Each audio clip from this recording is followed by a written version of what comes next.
And while you're doing that, Gordon, may I introduce you? Well, Lori, that'd be wonderful. Yeah, go ahead. So Gordon Wright works at Education Post, and his thing is social media, and he's going to also lead us in a webinar in June about, once we've written a good blog, how to really get it out there and use Facebook and Twitter and other social media appropriately.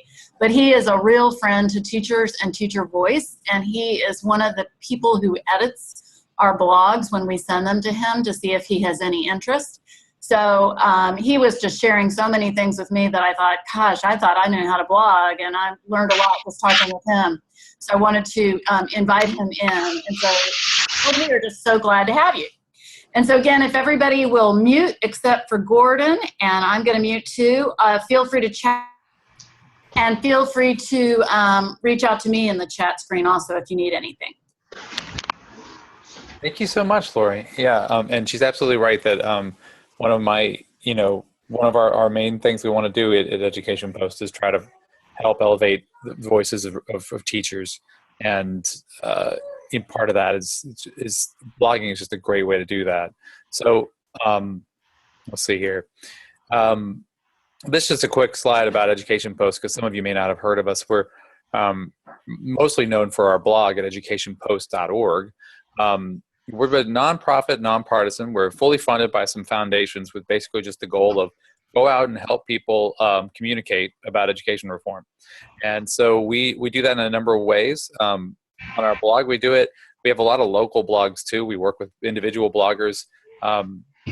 Even some toys that we've worked with, where just kind of literally set them up on a WordPress site, tell them how to do it, maybe help them with the hosting or help them get some ideas and things like that. So if you're interested in that kind of thing, let's talk. And then the private facing side of the work, which is really more than just kind of communication support. A lot of educational justice nonprofits and groups that work with teachers and work with students and parents to help them. And some of my colleagues even spend time practically embedded in districts, where districts that are really struggling to turn things around or to make great strides. It's hard to communicate about that stuff. And as you all know as teachers, districts aren't always the best at doing that. And so we try to help them as much as possible, and being honest and transparent with what they're doing, and really engaging the stakeholders like teachers. That's what we're about. So let's just start getting on the same page about what is blogging, because sometimes there is a little confusion there. So I went just straight to Google, because let's get the least controversial definition. And it actually just says a blog is a regularly updated website or web page that's written in an informal or conversational style. So I love that it adds that informal conversational. I think those of us who kind of spend a lot of time trolling around the internet, we do kind of see that it feels different than what we call traditional media. You feel like there's a person on the other end of it. You feel a little like you're having a conversation with them. And I think that's meaningful when you're thinking about writing blogs. The other aspect of it is that it is regularly updated. So that's important to point out. This is the blog is actually the whole platform, the whole website. So just to minimize confusion, I recommend that you remember that the piece of content itself is called a post or an entry. And so sometimes people be like, I wrote a blog for my blog. I'm blogging a blog for my blog. It starts to get a little confusing. So sometimes it's important to kind of distinguish that your blog might be the website you have set up, and then the post is each little individual entry that you're writing on your blog. It's also a verb, like I was saying, and so, it'd be important for you to mention to people that you're blogging about going to the conference, you're blogging about being in your classroom. So that's also correct usage. All right. So a big question that we get a lot of times is, how long is this supposed to be? Obviously, if you read blogs, you realize there's no hard and fast rule. I mean, people can do what they want, but generally there seems to be a best practice that's emerged. It's around the 400 to 600 word range. That's not as long as, say, like an op-ed in a newspaper can be longer than that. Sometimes those go like 700 and 900 words. On the internet, we don't have quite that much of an attention span. So generally, we're going to keep it down to 400 to 600 words. Really just make one solid point. Now, it can be longer if you've got a really good narrative. And those are, of course, some of the blog posts that go the most viral are the ones that are really compelling, where somebody just tells a humdinger of a story, and or they really have a lot to unpack. If you've got that kind of stride, then that's great. You can make your post longer. But usually, if your post is getting over 1,000 words, you've probably just gone on too long. And then it can be shorter. If you've got your own personal blog, we do what we sometimes call an education post we call blurbing, where you're just really kind of saying, hey, you know what? So-and-so wrote a blog post over at this other site, and it's great, and here's a quote from it. Those could just be a couple hundred words. That still counts as a blog post, but it's a different kind of thing, and it's great for when you're doing your own personal blog. And then even shorter than that, there's actually kind of a phenomenon called microblogging, and this can get into kind of arcane territory, so I won't delve into this too much. But this is just the idea that where things like Tumblr and Twitter and stuff came from was that all these guys who had kind of invented the blog and were working on blogs actually wanted something that was shorter and quicker, and they wanted it to be a little easier to jump in and jump out. And that's kind of where all the social media tools we see emerged from. All right. So if you have any questions about all that, feel free to type them in the chat. But otherwise, I'm going to go on to the do's and don'ts for writing blog posts. And I want to start with 5 tips that we found at Education Posts are pretty critical. 1, stay on topic. 2, tell your story. 3, know your audience. 4, and tell them why. Obviously, that means you tell them why they should care. And number 5, be opinionated. Now I'm going to unpack those. Don't worry. I'm not just going to move on from that. Let's start with staying on topic. This is something, it can be tough. If you sit down and you write something sort of stream of consciousness, that can be actually a great way to get your ideas on paper. So I'm not discouraging you from doing that. But the trick is, once you're finishing it up, you've got to make sure that your blog post really just has one big idea, and it sticks with it from beginning to end. You want to edit it ruthlessly. There's something in the newspaper business, they call it the throat clearing, that happens when you've got several paragraphs at the beginning where you're kind of setting the table and sort of like naming all these things before you even really get to what's this blog post going to be about. So don't do that. That's a don't clear your throat. And then using a strong headline is actually really great. We're going to get into headlines a little more now. But the gist of it is, with a blog post, if you can really kind of sum up what it is the topic of your blog post, and write that down in just a very straightforward headline, and write that at the top of your page, it can be a great anchor for you as you're writing. Kind of look up and be like, wait, am I still talking about that? Does that still describe what I'm doing here? So it can be sort of a North Star. This is a little section here now. I'm going to talk about headlines. And this is, I'll use some newspaper jargon throughout this, because now at Education Post, I have a digital and social media background, as Lori said. But at Education Post, I work with a bunch of former journalists. So I'm learning all these hip journalist terms. And I find that they're really useful for some of this stuff. So what I realized was that headlines are the new lead. There used to be a time where the headline kind of didn't matter. It could be whatever it was. And then the lead was the big opening sentence that really just named all the facts and everything that mattered. And that was, that told you whether or not you wanted to read the rest of the piece. Now headlines are that. In social media and on blogs, that's what headlines serve the purpose of. And that makes sense. You think about it, most of the time when you're encountering a blog post, you're first seeing just a headline, whether it's on Twitter or on Facebook or somebody just emailed you a link and you can read the URL and you can see like what the headline's going to be. That's when you're making your judgment call. Does that sound like something I want to read? So you want to make sure that the headline does what a good lead should do, which is you want to give the reader all the details about what's going on, but you also want to create some interest so that they want to read further. And I mentioned here at the bottom of the slide that headlines do often serve as the tweet, because on most blogs, there's going to be a little share button of a little blue bird that when you click on it, it's going to populate a tweet for you. Well, generally what it does is it just grabs the headline. So if your headline is something that doesn't necessarily describe the piece, it's not going to be a very effective tweet either. So it really has a huge amount to do with what kind of amplification and circulation your post is going to get, getting that good headline.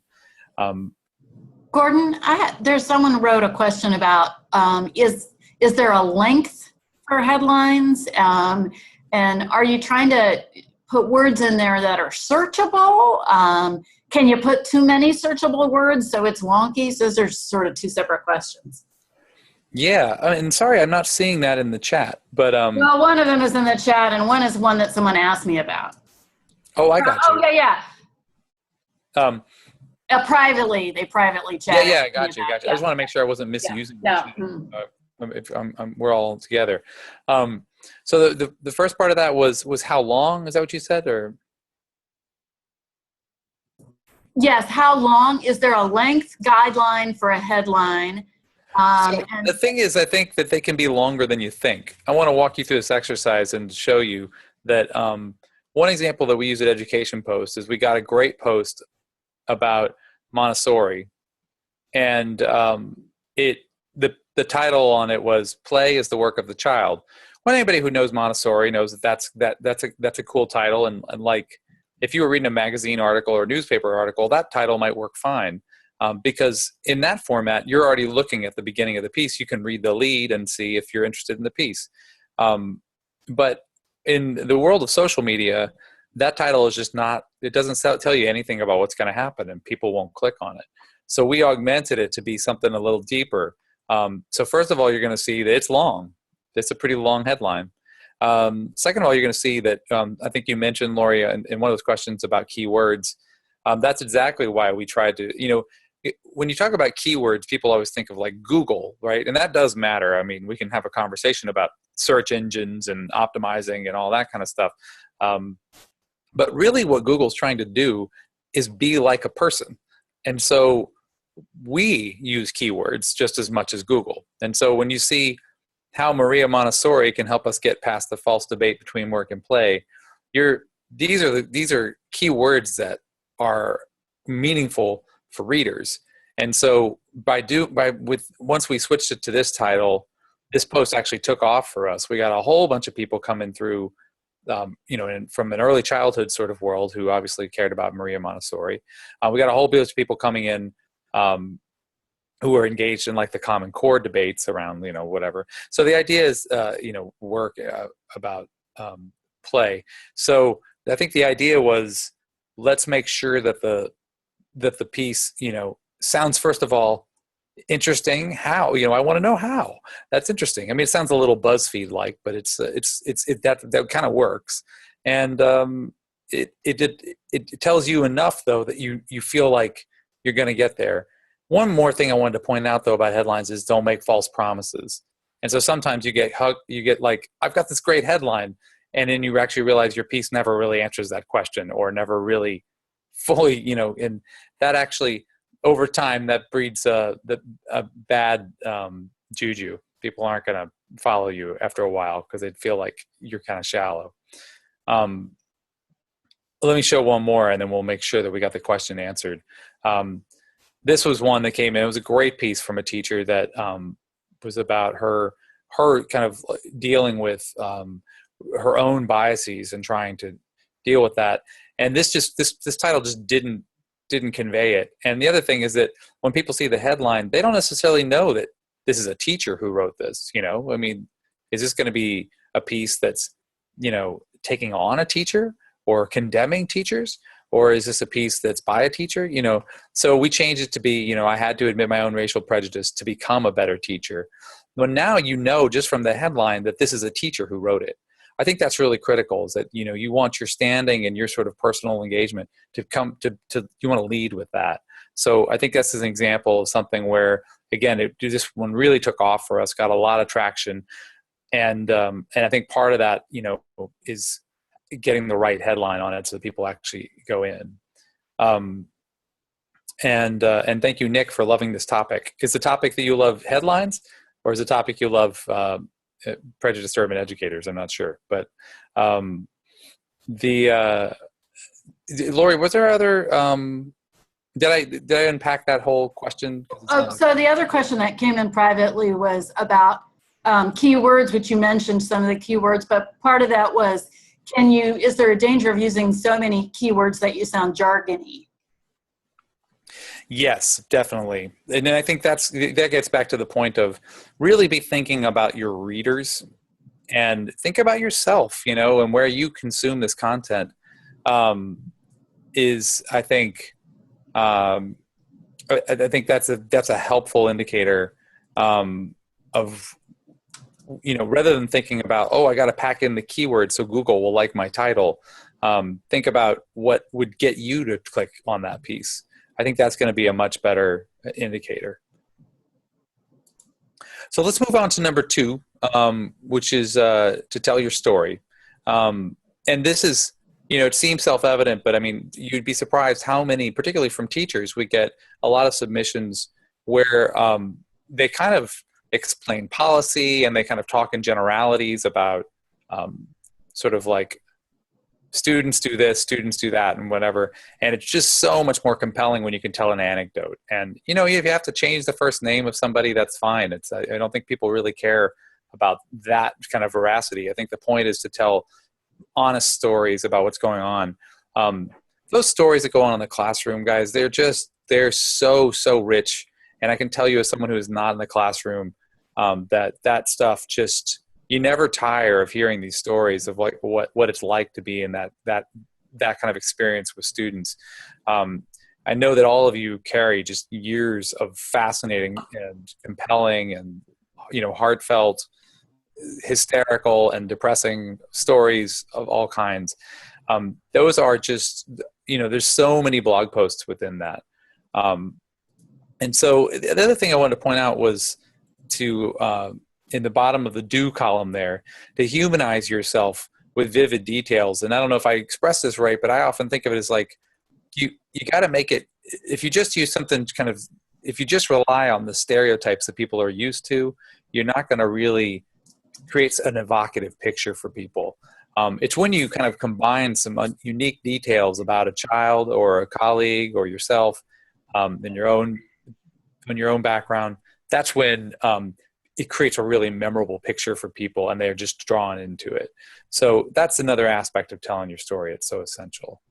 Gordon, in the very beginning, you were talking about length. You were giving a word recommendation, but you said, unless you have a strong narrative. And by narrative, do you mean literally strong story? Yes. Yeah, actually, that's what I mean. I just mean like, it just keeps going. I think the way to think about it, when I mentioned that narrative, I was talking earlier in the presentation about this idea that you shouldn't think about the word count. You should think about, kind of, if your story's still going, then you keep going. But it's that idea that somebody has to keep scrolling and keep scrolling. And if you're keeping them scrolling and the story is really unfolding, then it can be, don't worry about your length. But I think that's a rare sort of blog post. That's a specific kind of thing where you're telling, or you're maybe writing what they call a long read. And so that's something that, that's something I think to focus on. Sorry, I got distracted by the chat. Things are getting heated over here. You know what, Michael, I'm gonna park that question for a little bit because I think that's a really good one, and I wanna dig into that further. well, maybe we could do it now. I guess it relates to this idea of the, you know, how do you, uh, you know what? No, let's park it at the end because I think it's going to generate a lot of really good conversation here with the group. So, so Joe, help me remember that he asked that. I don't want to lose that later. So I'm going to move on to number 3, which is knowing your audience. This is just really critical, guys, and I really want to emphasize that you need to just think of it empathically. Like you got to just step into the shoes of a reader and really realize what they are how they're going to perceive what you're writing. And I think the reason I mention this is because so often it's very hard, and particularly when you're in a world, when you're teaching, for instance, you're in a world that has so many different, kind of specific environments that people just don't know what it's like. And that makes it very difficult, I think, sometimes for teachers to describe all the stuff that you need to understand before they can really tell the story. So really try to artfully kind of convey that context. I think that's really, it can really be meaningful. Readers are so fascinated to learn what it's like to be in the classroom and what it's like to have the teacher's vantage point. And so often I think it's unfortunate when teachers end up losing their audience because either they kind of make assumptions about sort of like, well, we are doing this and doing that, and kind of making assumptions about like people understand how passing periods work and, or how a particular, evaluation from the principal would work without explaining sort of what the context is for that. And then of course, jargon is just, that's a curse for anybody who's in a profession. It's very hard to talk to people. And this is not limited to teachers. It's hard for anybody to talk to people about their work because necessarily jargon's part of it. But that's critical. The blog post is a really important time to do that. And then I think that really leads to the last point of aiming at a broader audience. There's this idea that, people think, well, I don't really need to de-jargon mine because most of this is for other teachers and things like that. But in fact, you're going to find that even other teachers are necessarily using the same jargon or understanding things the same way that you are. And more importantly, there's others kind of in the room, as it were. Others are going to encounter this blog post, and the chance for it to move beyond a small, limited bubble and get out there and really get out there. I won't say viral, but definitely spread is all about being able to create a larger context for your piece. And one person asked, what,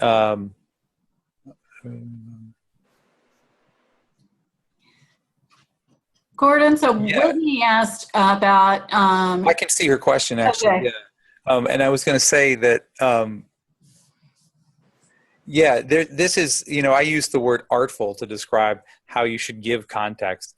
It is kind of annoying to be like, okay, now let me explain what, Common Core is so that I can now talk about it again.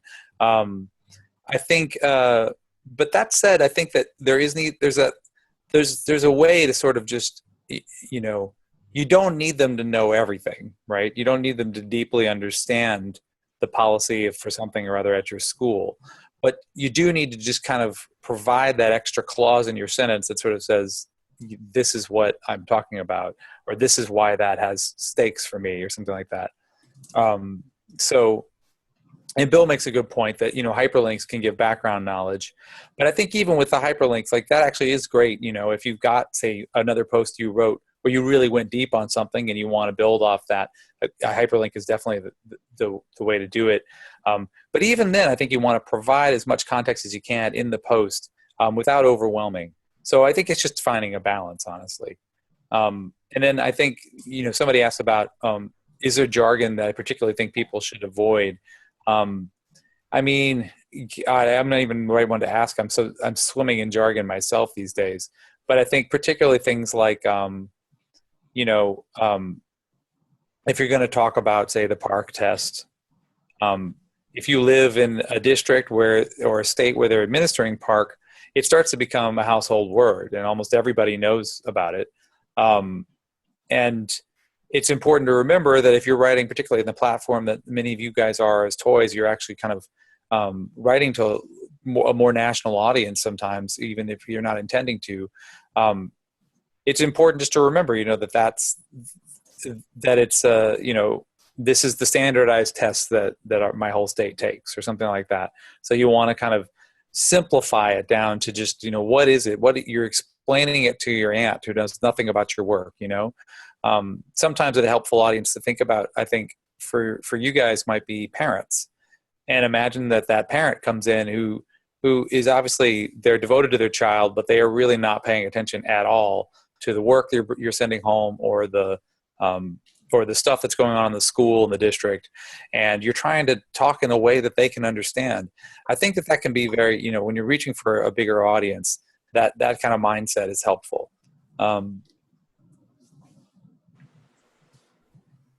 Yeah, and I pretty much just avoid acronyms as much as possible. Obviously you got to use them now and then, but I try to come up with ways not to use, what's a good example? I don't know. Like sometimes in our work, we talk about charter schools a lot, and the people will sometimes never say the phrase charter school. They'll simply write a post where they always call them charters. And I think that that's the kind of thing where if you're somebody who's not immersed in that world, you're even though you might know what it means, it's a little bit exclusive to kind of jump right into the way you talk to your colleagues. So that's the kind of thing where I'll add the word school, at least in some of the instances, to kind of give it some more accessibility. So my point number 4 was tell them why. And this is so critical, because I think that you've got to explain why your topic matters to them. I think so often when we write something, and this is not something that limited at all to teachers, by the way, this is something that so many of the posts that come in to education posts are from people who work in education. They've dedicated their lives to these issues. So when they write a post that's kind of explaining something, it's like it doesn't even occur to them that somebody might need to know why. So that's something that I've been really encouraging our writers to do more of. Now, this gets back to an earlier question, well, geez, do I have to explain everything to people? And no, I mean, if you know your audience and you know what they need, then you may not need to go right back and start from ground zero and build your case. But I do think that you always need something to anchor your piece in why this opinion you're sharing is relevant to what's going on. So one phrase of a friend of ours used, one of our bloggers used, was fact bomb. And I loved that, because I think what we found particularly is that data, just a little data, don't go crazy with data. That's very hard to make a work in a blog post.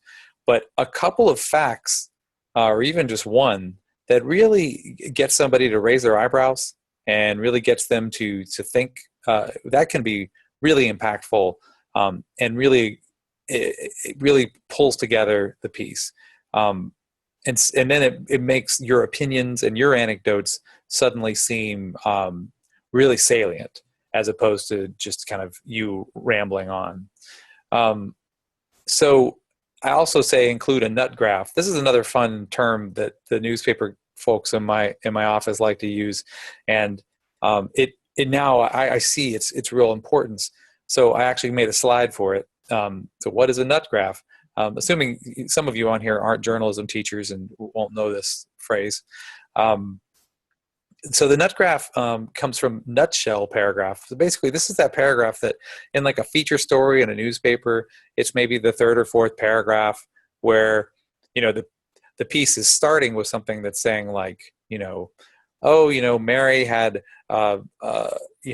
such a long commute. It took her 2 hours to get her child to school, and look at, all this difficult stuff she's doing. And then the nut graph would say something like, Mary is one of hundreds of thousands of parents who do this, whatever. And, and then there'll be some statistic or some sort of blanket statement that sort of zooms out and establishes why there's a big trend here that you should care about. It turns out this is really relevant for blog posts, that like with blog posts, they're very much about you stating an opinion and a point of view and sharing your own personal story. But so often they'll miss that zooming out moment where it says like, and this matters for everybody. So it doesn't necessarily have to be that third paragraph. I mean, you don't have to follow the newspaper formula exactly.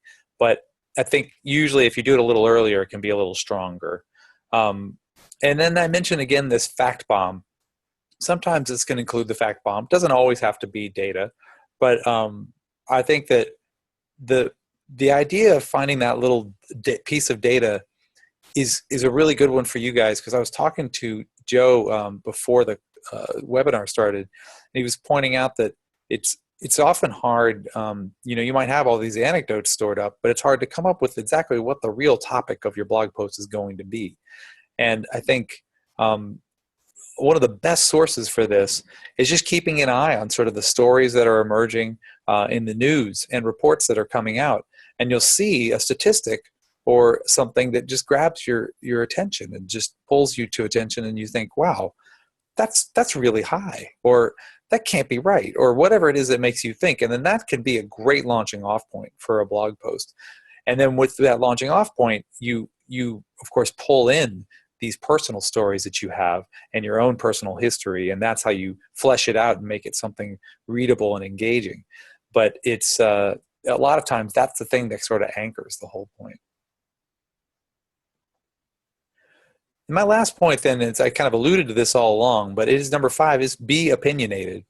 Look, if you're writing a blog post, it means you have something to say. And so there's a level where you got to, some of you out there might be extremely opinionated, and this won't be a problem. But some of us are actually, we see ourselves as very reasonable, very sort of middle of the road. And sometimes if you write a blog post that really just kind of says nothing, because you don't want to actually advocate for something, it just ends up being kind of boring. So we've had a lot of those submitted that are very thoughtful, but it just kind of leaves you sort of like, oh, all right. Those are not ones that are going to get traction. And so for those of you who are sort of less, quote unquote, opinionated, I think the trick is to find where you do have a strong point of view. And of course, somewhere in there you do. And that's where you really, you want to really hit your point of view and stick with it. And so that's where I kind of say at the bottom there, you want to state your point of view at the beginning and then restate it at the end. And this kind of gets back to that idea that if you wrote a headline of that piece, it would be consistent throughout. It would be like you started, I think that this is true. And then you make your case, and at the end, again, I think this is true. That's kind of how the blog post works. And so I put in there too, to be reasonable, do reflect on both sides of the argument. Now, it doesn't really work if you actually just kind of are so one-sided. People just assume that you're, a zealot. So I wanted to share with you an example based on that opinionated suggestion.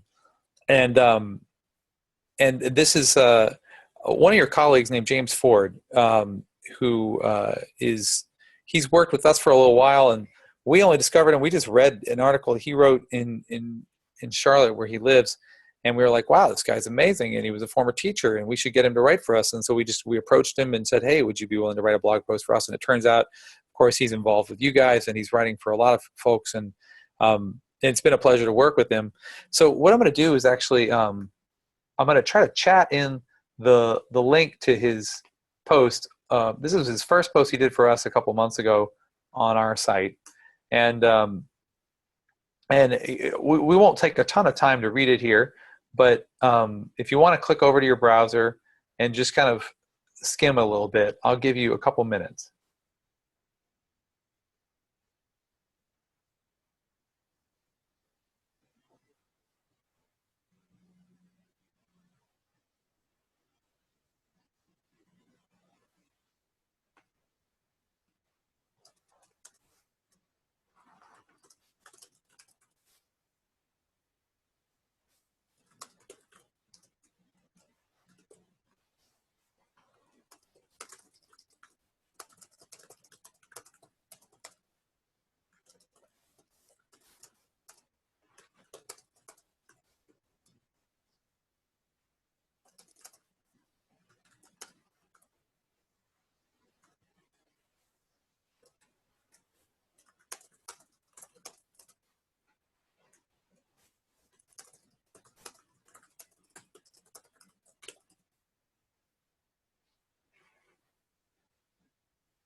So one thing I want to point out as you're reading this was just that you'll notice at the top, he got a ton of shares. He's got nearly 700 Facebook shares. That's very high for our website.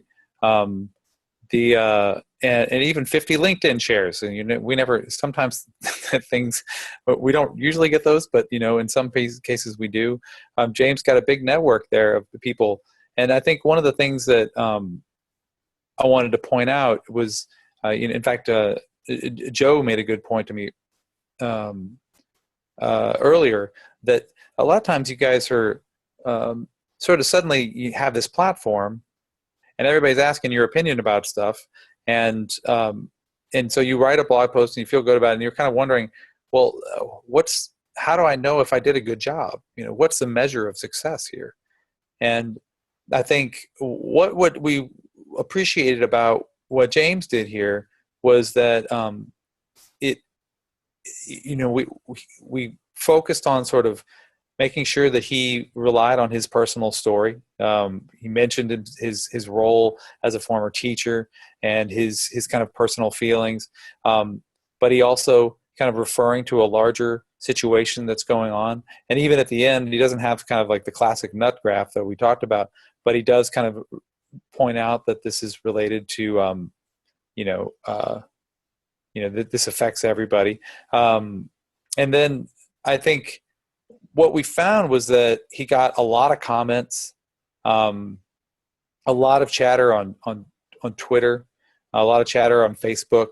That kind of response is a really critical measure of engagement, that you're getting people. And that's, when you share an opinion that's strong, that's what you can get.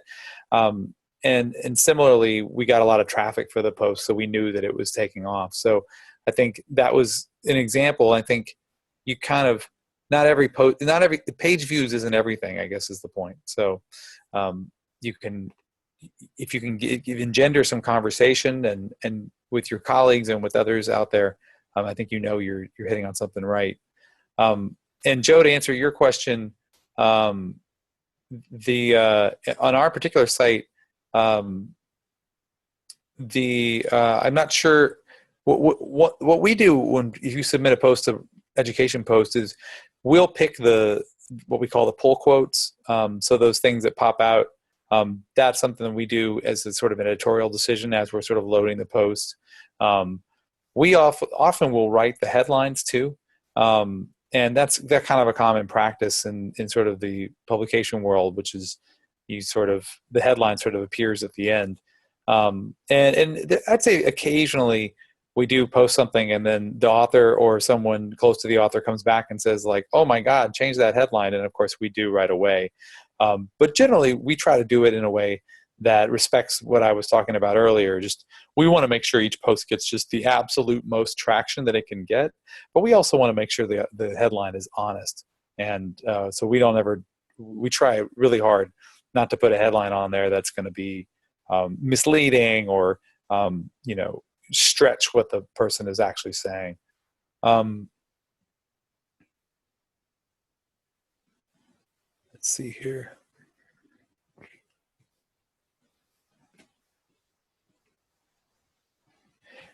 Yeah, that's great. The Michael had a post that really took off, and I think that's a similar feeling. A lot of times when you're writing, it's hard to know when something is going to really, when something's really going to hit. And that's why, you want to treat every post like it could be one that could resonate with somebody. And whether it gets that 25,000 views, who knows? But but the people it hits will really will resonate. Gordon, let me interrupt you for 1 minute, if you don't mind. Will you let me try to help with the recognizing a comment to raise, just because I noticed that it's like 12 after, and I know you've got a lot of other good stuff. So I want you to feel free to get to that and know that I'll ping you if I see something that you really need to get on right away. Would that work? Yeah, sure. And so, well, the next thing I wanted to actually kind of calm the comment thread, because I want to bring you guys in, and this is actually sort of the question period. If you had some questions about those, the presentation up to now, then this is a great time to kind of make some clarifications. And then what we're going to do is do a little exercise. where one of your colleagues, Bill, has actually volunteered to be the guinea pig here and have us look at one of his posts and talk about it. And that'll give us a chance to unpack a lot of these ideas and talk about, you know, how that relates to your own work. So I think I'll just keep moving on. I don't see any questions coming in. So here we've got another exercise. Now, Bill is a math teacher in DC. Many of you may know him already. And I'm going to send you a Google Doc link that is a recent submission that he made, and he and Lori sent it over to Education Post, and I loved it immediately, and felt like there were some things that we should work on before we moved it to publication. And then I was thinking about that as I was planning this talk, and thought this would be great for us all to work together on it, assuming he's comfortable. So I really appreciate this, Bill, and know that this is me putting you on the chopping block like this is only because I had so much respect for what you sent over, that it'll be able to handle this kind of scrutiny. So let me, so everybody click on that link and go read Bill's piece. I'll give you a couple minutes.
Give you one more minute to finish up.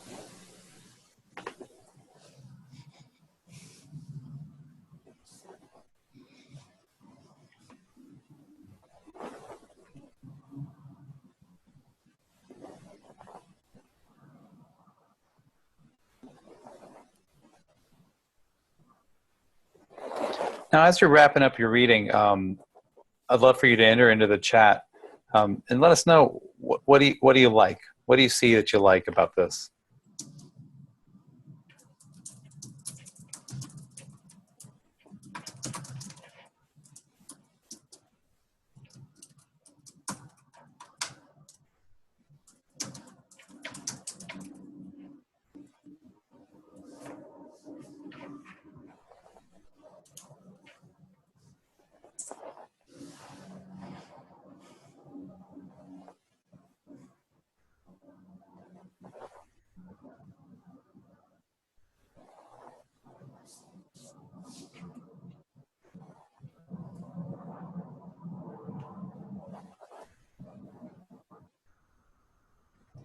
Anything else you guys see that you like that pulls out sort of, you know,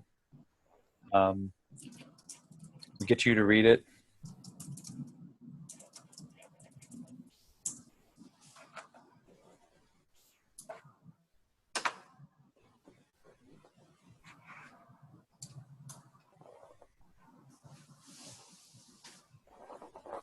It's great.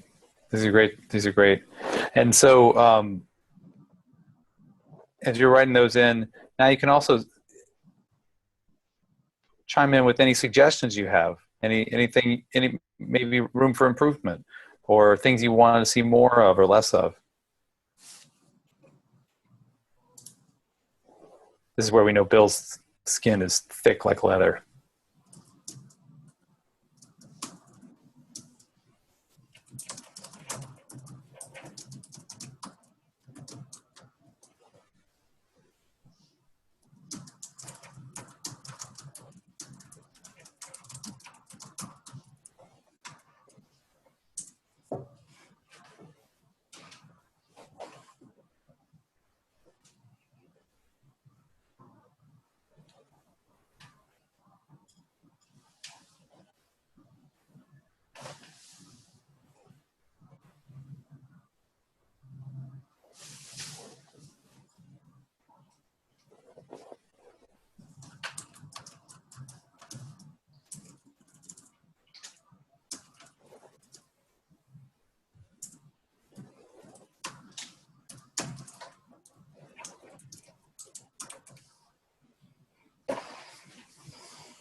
So these are some great suggestions coming in for Bill.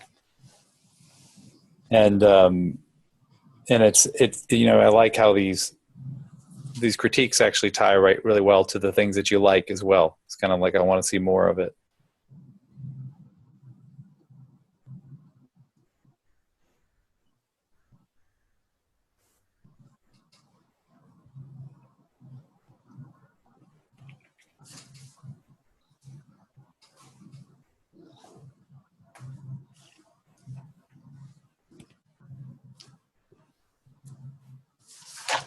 Yeah. So Joe just teed me up. I actually had I kind of hearkened back to the nut graph idea here, and some of you kind of hit on this idea too. That what's the larger purpose? And that was something I thought when I read it was kind of this is just such Bill pulls you right in, and you start to see his students kind of come, their faces start to emerge, and then suddenly the post is over, and it's kind of like, what's the larger point here? I felt like he was taking me somewhere kind of deep, and I felt like it stopped a little soon, and so it made me think of this nut graph idea that you kind of just say, this is why this matters. Maybe this, and you could take that in any number of directions. So, do you guys have some ideas for Bill on where could he take this? I think some of you mentioned sort of expanding on the Teacher Appreciation Week. But there are some other kind of larger points, like what could this blog actually be about? That in fact, the name tag exercise is really just an example of some larger thing or some deeper thing. Is there anything you guys can mention or suggest?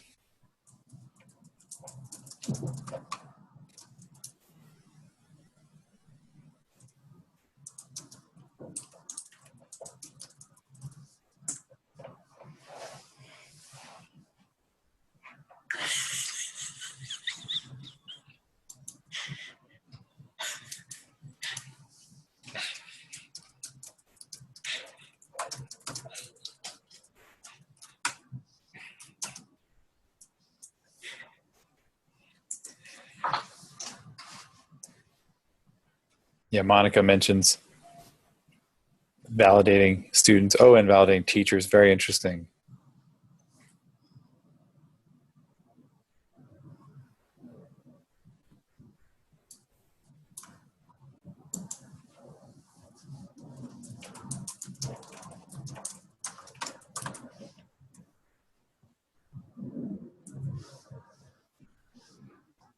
One thing I just thought of, because I've read this a couple times now, but I just read it again. So Whitney got all the good stuff from Michael, it turns out. But one thing I was thinking, Bill, too, is that you could do thinking about trying to grab something sort of from the current news cycle. That always is very helpful. There might be some sort of recent issues around student self-esteem and stuff like that. There's a lot of talk these days about social emotional learning measures, as the new education law kind of allows for possibly trying to track that. And, some states are actually starting to wrestle with that. And so you don't need to go into some kind of detail about that, but you kind of seize on this larger issue of managing and attending to the self-esteem and of these students. It might be one way to go.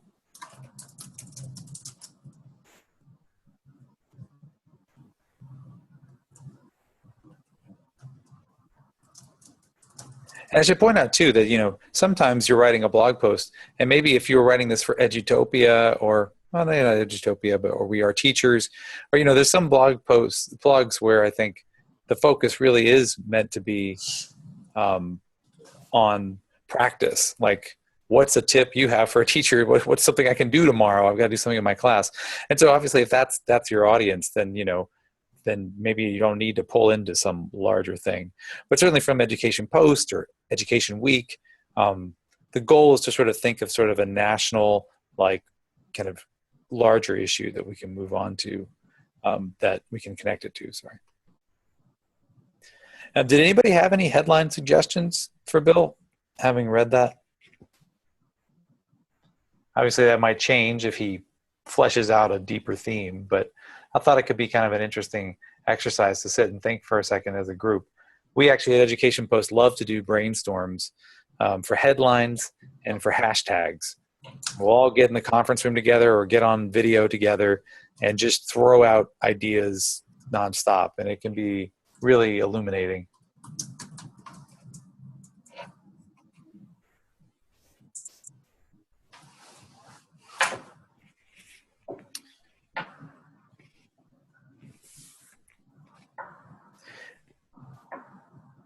Yeah, Nate is definitely a rock star. He's really figuring out this blogging thing. How many headlines do we usually write for a typical post? I'd say in the 3 to 5 range. What often happens is we'll bandy about a bunch of ideas, and then several of the rejects will end up being great tweets. And so we'll use those when we're tweeting it out. We usually write several tweets for each post. So that's kind of a handy trick to use.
So the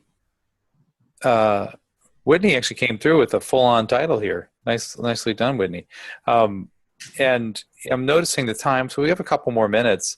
And Joe, as he promised, which is just awesome, came back at me with I think it was Michael's difficult question about trying to write for stuff and not getting in trouble with your district. I actually find that a really challenging question, and would love to know if others have advice. I think that a lot of the most well-known teacher bloggers. We've mentioned in the chat already Jose Vilson and Nate Bowling, both bloggers who've really made a name for themselves and really had some huge viral posts. I think it's pretty clear that they're not too worried about the overall getting in trouble. I'm sure they have to watch their words now and then. I'm sure there are posts that they don't write that they would write. But they somehow have found the topics that they can hit on and really have a strong opinion. They can share anecdotes, even if they're kind of anonymizing the kids. They share very specific anecdotes about their school.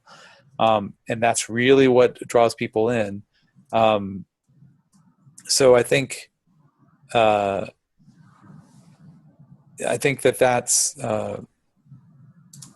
it's about finding that. Joe, I think your chat only went to me. I think you should share that with the group, though. It's a really good point.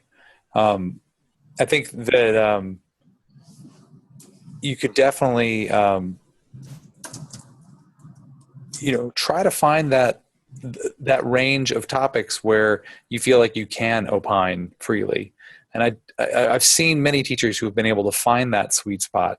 And then I think once you find it, one of the nice things about blogging is that you can kind of repeat yourself over and over again with just gathering new anecdotes each time. And then again, that really depending on the news cycle. So constantly watching when, if people are talking about a new statistic or if people are talking about a recent comment in a presidential debate or whatever it is, and using those, what we call news hooks to tell the same story you've already told in a new light. And don't feel like you're repeating yourself. Don't feel like every time you write a blog post, like, well, I already wrote about race and identity, so I can't write that again. No, I mean, you can have a whole blog set up just to write about race and identity. So you're remembering that if you pick your couple themes that you're really comfortable with, that's actually a great way to build a following.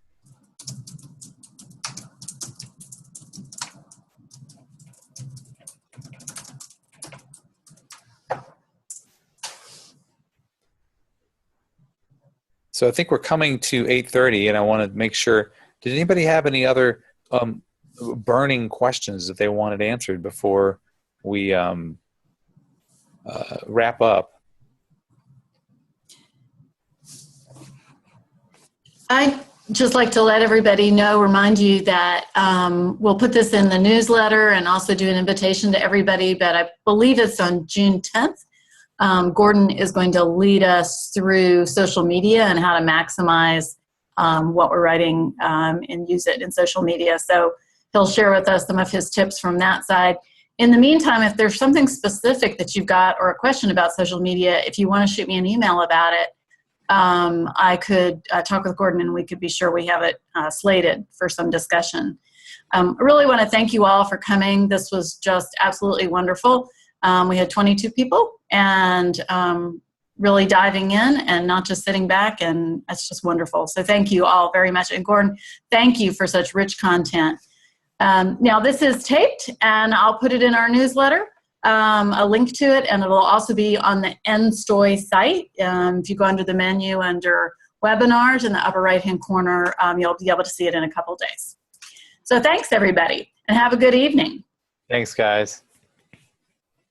Thanks, everybody. Thanks, Gordon. See ya, Lori. Nice job tonight. Great. Thank you. Thank you, Joe. Thanks, everybody.